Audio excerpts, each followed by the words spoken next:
Little Women. Chapter 5. Being Neighborly. "What in the world are you going to do now, Joe?" asked Meg, one snowy afternoon, as her sister came tramping through the hall, in rubber boots, old sack and hood, with a broom in one hand and a shovel in the other. "Going out for exercise," answered Joe, with a mischievous twinkle in her eyes. "I should think 2 long walks this morning would have been enough. It's cold and dull out, and I advise you to stay warm and dry by the fire, as I do," said Meg, with a shiver. "Never take advice. Can't keep still all day, and, not being a pussycat, I don't like to doze by the fire. I like adventures, and I'm going to find some." Meg went back to toast her feet and read Ivanhoe, and Joe began to dig paths with great energy. The snow was light, and with her broom she soon swept a path all round the garden, for Beth to walk in when the sun came out, and the invalid dolls needed air. Now, the garden separated the Marches' house from that of Mr. Lawrence. Both stood in a suburb of the city, which was still country-like, with groves and lawns, large gardens, and quiet streets. A low hedge parted the 2 estates. On one side was an old, brown house, looking rather bare and shabby, robbed of the vines that in summer covered its walls, and the flowers which then surrounded it. On the other side was a stately stone mansion, plainly betokening every sort of comfort and luxury, from the big coach-house and well-kept grounds to the conservatory and the glimpses of lovely things one caught between the rich curtains. Yet it seemed a lonely, lifeless sort of house, for no children frolicked on the lawn, no motherly face ever smiled at the windows, and few people went in and out, except the old gentleman and his grandson. To Joe's lively fancy, this fine house seemed a kind of enchanted palace, full of splendors and delights, which no one enjoyed. She had long wanted to behold these hidden glories, and to know the Lawrence boy, who looked as if he would like to be known, if he only knew how to begin. Since the party, she had been more eager than ever, and had planned many ways of making friends with him, but he had not been seen lately, and Joe began to think he had gone away, when she one day spied a brown face at an upper window, looking wistfully down into their garden, where Beth and Amy were snowballing one another. "That boy is suffering for society and fun," she said to herself. "His grandpa does not know what's good for him, and keeps him shut up all alone. He needs a party of jolly boys to play with, or somebody young and lively. I've a great mind to go over and tell the old gentleman so." The idea amused Joe, who liked to do daring things, and was always scandalizing Meg by her queer performances. The plan of going over was not forgotten, and when the snowy afternoon came, Joe resolved to try what could be done. She saw Mr. Lawrence drive off, and then sallied out to dig her way down to the hedge, where she paused, and took a survey. All quiet, curtains down at the lower windows, servants out of sight, and nothing human visible but a curly black head leaning on a thin hand at the upper window. "There he is," thought Joe, "poor boy. All alone and sick this dismal day. It's a shame. I'll toss up a snowball, and make him look out, and then say a kind word to him."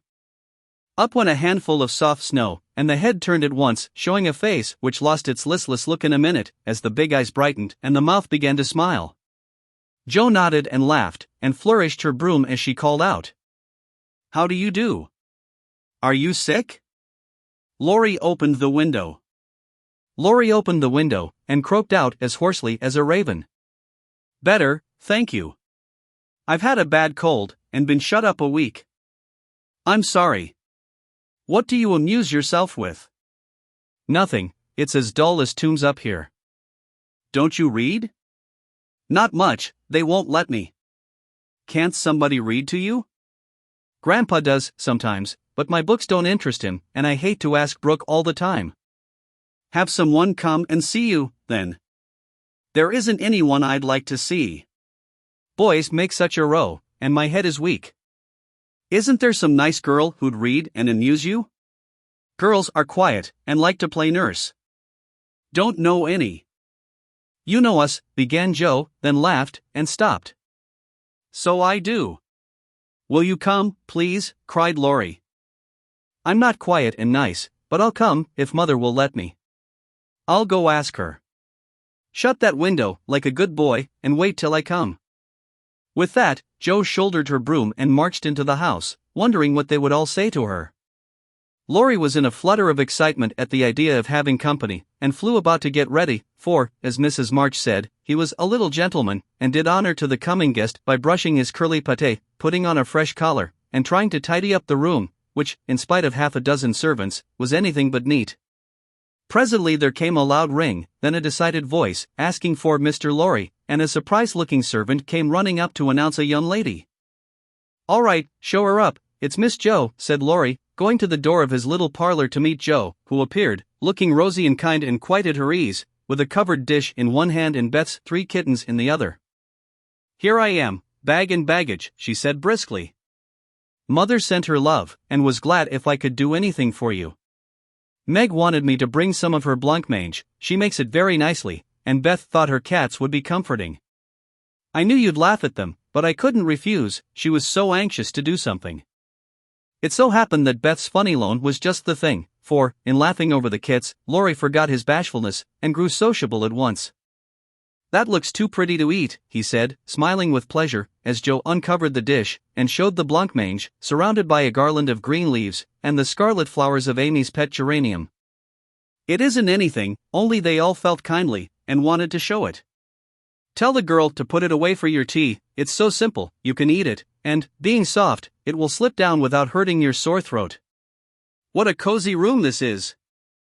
It might be if it was kept nice, but the maids are lazy, and I don't know how to make them mind. It worries me, though. I'll write it up in 2 minutes, for it only needs to have the hearth brushed, so, and the things made straight on the mantelpiece so, and the books put here, and the bottles there, and your sofa turned from the light, and the pillows plumped up a bit. Now, then, you're fixed." And so he was, for, as she laughed and talked, Jo had whisked things into place, and given quite a different air to the room.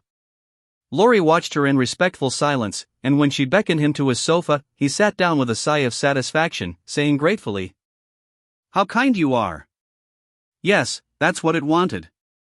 Now please take the big chair, and let me do something to amuse my company." "No, I came to amuse you.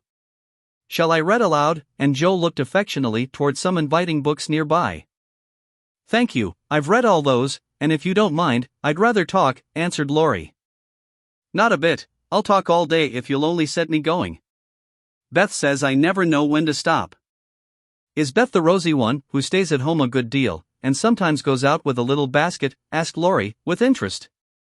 "Yes, that's Beth, she's my girl, and a regular good one she is, too. The pretty one is Meg, and the curly-haired one is Amy, I believe? How did you find that out?" Lorry colored up, but answered frankly, "Why, you see, I often hear you calling to one another, and when I'm alone up here, I can't help looking over at your house, you always seem to be having such good times.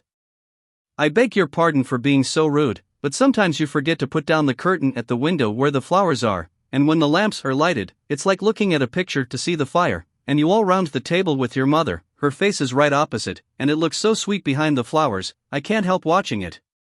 I haven't got any mother, you know," and Lorry poked the fire to hide a little twitching of the lips that he could not control. The solitary, hungry look in his eyes went straight to Jo's warm heart. She had been so simply taught that there was no nonsense in her head, and at 15 she was as innocent and frank as any child.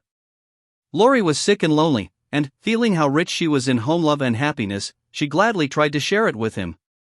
Her face was very friendly, and her sharp voice unusually gentle as she said, "We'll never draw that curtain anymore, and I give you leave to look as much as you like. I just wish, though, instead of peeping, you'd come over and see us.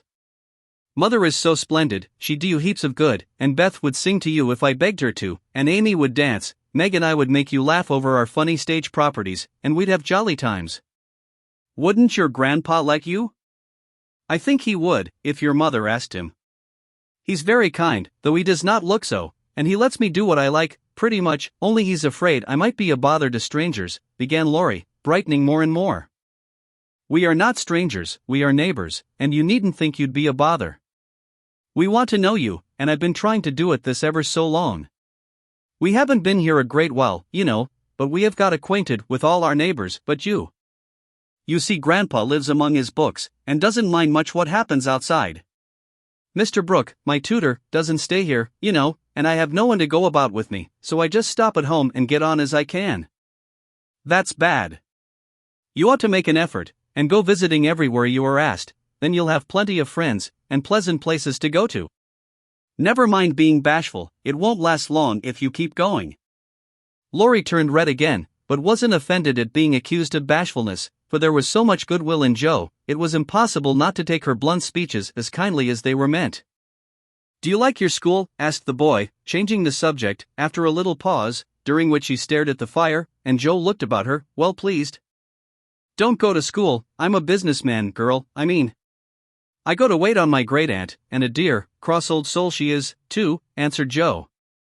Laurie opened his mouth to ask another question, but remembering just in time that it wasn't manners to make too many inquiries into people's affairs, he shut it again, and looked uncomfortable. Joe liked his good breeding, and didn't mind having a laugh at Aunt March, so she gave him a lively description of the fidgety old lady, her fat poodle, the parrot that talked Spanish, and the library where she reveled. Laurie enjoyed that immensely, and when she told about the prim old gentleman who came once to woo Aunt March, and, in the middle of a fine speech, how Pole had tweaked his wig off to his great dismay, the boy lay back and laughed till the tears ran down his cheeks, and a maid popped her head in to see what was the matter. Pole tweaked off his wig. "Oh. That does me no end of good." "Tell on, please," he said, taking his face out of the sofa cushion, red and shining with merriment. Much elated with her success, Joe did tell on, all about their plays and plans, their hopes and fears for father, and the most interesting events of the little world in which the sisters lived. Then they got to talking about books, and to Joe's delight, she found that Laurie loved them as well as she did, and had read even more than herself. "If you like them so much, come down and see ours. Grandpa is out, so you needn't be afraid," said Laurie, getting up. "I'm not afraid of anything," returned Joe, with a toss of the head. "I don't believe you are," exclaimed the boy, looking at her with much admiration, though he privately thought she would have good reason to be a trifle afraid of the old gentleman, if she met him in some of his moods. The atmosphere of the whole house being summer-like, Laurie led the way from room to room, letting Joe stop to examine whatever struck her fancy, and so at last they came to the library, where she clapped her hands, and pranced, as she always did when especially delighted. It was lined with books, and there were pictures and statues, and distracting little cabinets full of coins and curiosities, and sleepy hollow chairs, and queer tables, and bronzes, and, best of all, a great open fireplace, with quaint tiles all round it. "What richness," sighed Joe, sinking into the depth of a velvet chair, and gazing about her with an air of intense satisfaction. "Theodore Lawrence, you ought to be the happiest boy in the world," she added impressively.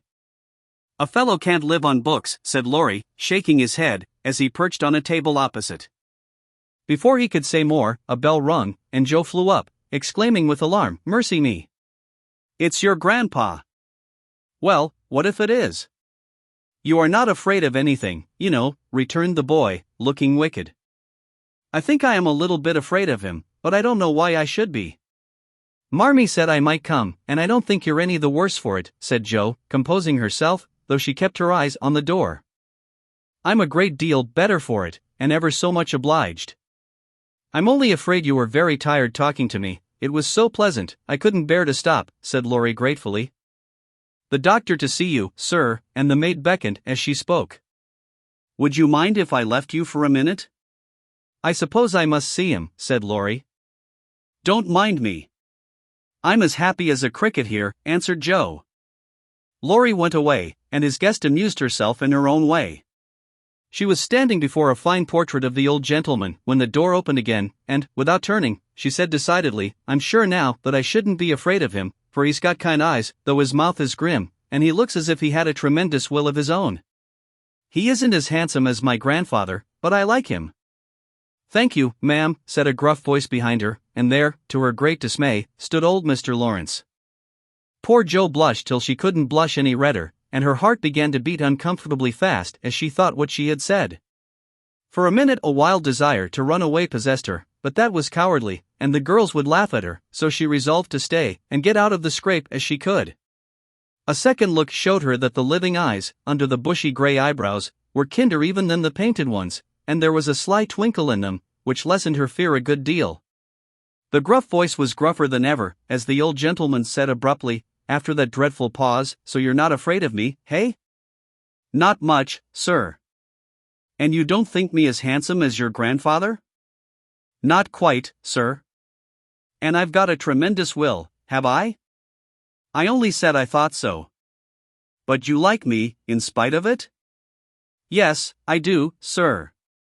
That answer pleased the old gentleman. He gave a short laugh, shook hands with her, and, putting his finger under her chin, turned up her face, examined it gravely, and let it go, saying, with a nod, "You've got your grandfather's spirit, if you haven't his face. He was a fine man, my dear, but, what is better, he was a brave and an honest one, and I was proud to be his friend." Putting his finger under her chin. "Thank you, sir," and Jo was quite comfortable after that, for it suited her exactly. "What have you been doing to this boy of mine, hey?" was the next question, sharply put. "Only trying to be neighborly, sir," and Jo told how her visit came about. "You think he needs cheering up a bit, do you?" "Yes, sir, he seems a little lonely, and young folks would do him good perhaps. We are only girls, but we should be glad to help if we could, for we don't forget the splendid Christmas present you sent us," said Jo eagerly. "Tut, tut, tut. That was the boy's affair. How is the poor woman?" "Doing nicely, sir," and off went Jo, talking very fast, as she told all about the Hummels, in whom her mother had interested richer friends than they were. "Just her father's way of doing good. I shall come and see your mother some fine day. Tell her so.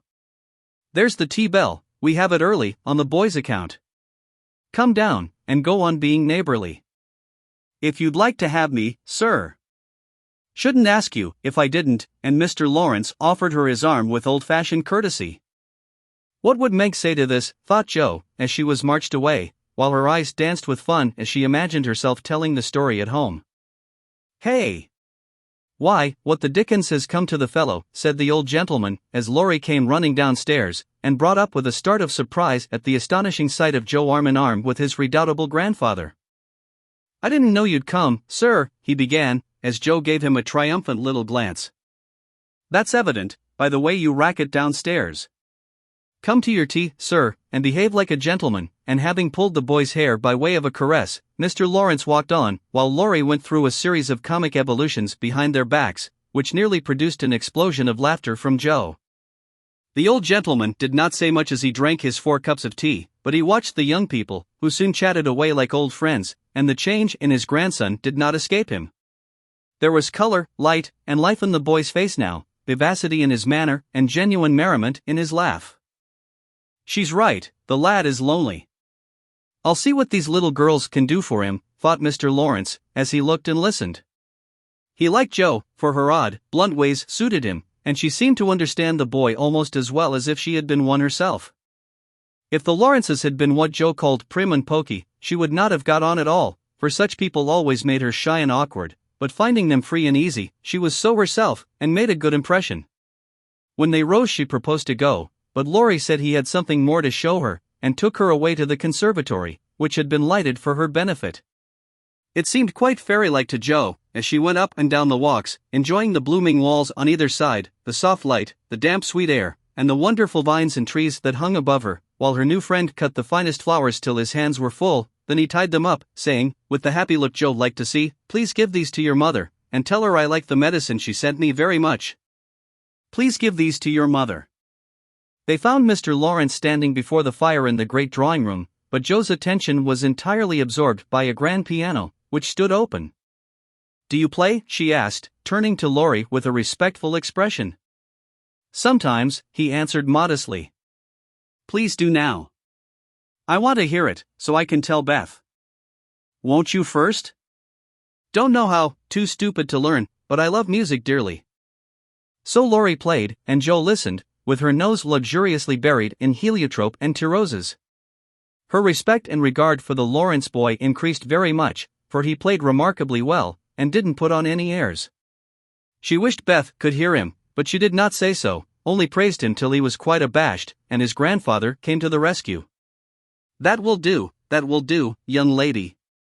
Too many sugar plums are not good for him. His music isn't bad, but I hope he will do as well in more important things." "Going? Well, I'm much obliged to you, and I hope you'll come again. My respects to your mother. Good night, Dr. Jo." He shook hands kindly, but looked as if something did not please him. When they got into the hall, Jo asked Laurie if she had said anything amiss.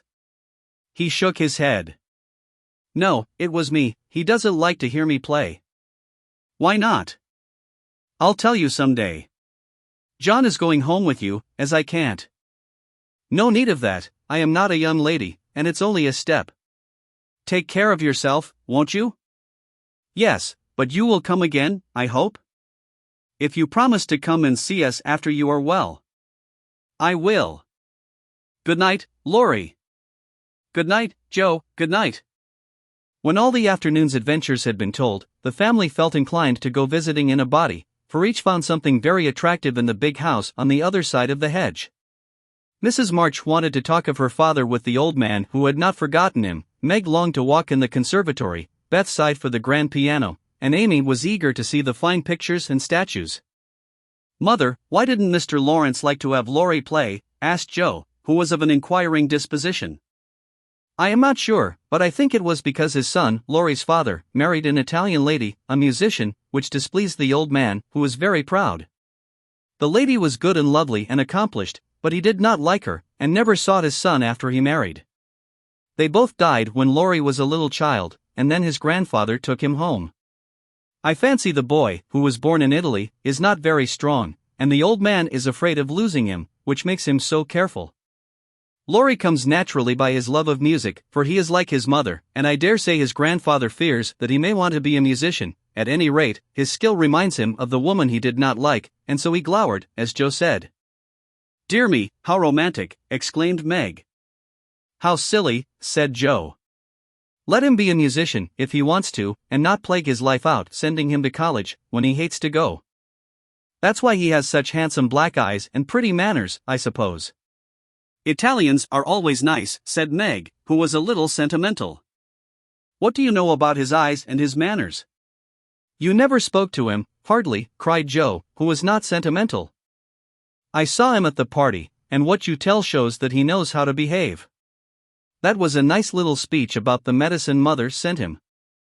He meant the blancmange, I suppose. How stupid you are, child. He meant you, of course. Did he? And Joe opened her eyes as if it had never occurred to her before. I never saw such a girl. You don't know a compliment when you get it, said Meg, with the air of a young lady who knew all about the matter. I think they are great nonsense, and I'll thank you not to be silly, and spoil my fun. Laurie's a nice boy, and I like him, and I won't have any sentimental stuff about compliments and such rubbish. We'll all be good to him, because he hasn't got any mother, and he may come over and see us, mayn't he, Marmee? Yes, Joe, your little friend is very welcome, and I hope Meg will remember that children should be children as long as they can. I don't call myself a child, and I'm not in my teens yet, observed Amy. What do you say, Beth? I was thinking about our Pilgrim's Progress, answered Beth, who had not heard a word. How we got out of the slough and through the wicket gate by resolving to be good, and up the steep hill by trying, and that maybe the house over there, full of splendid things, is going to be our palace beautiful. We have got to get by the lions, first, said Joe, as if she rather liked the prospect.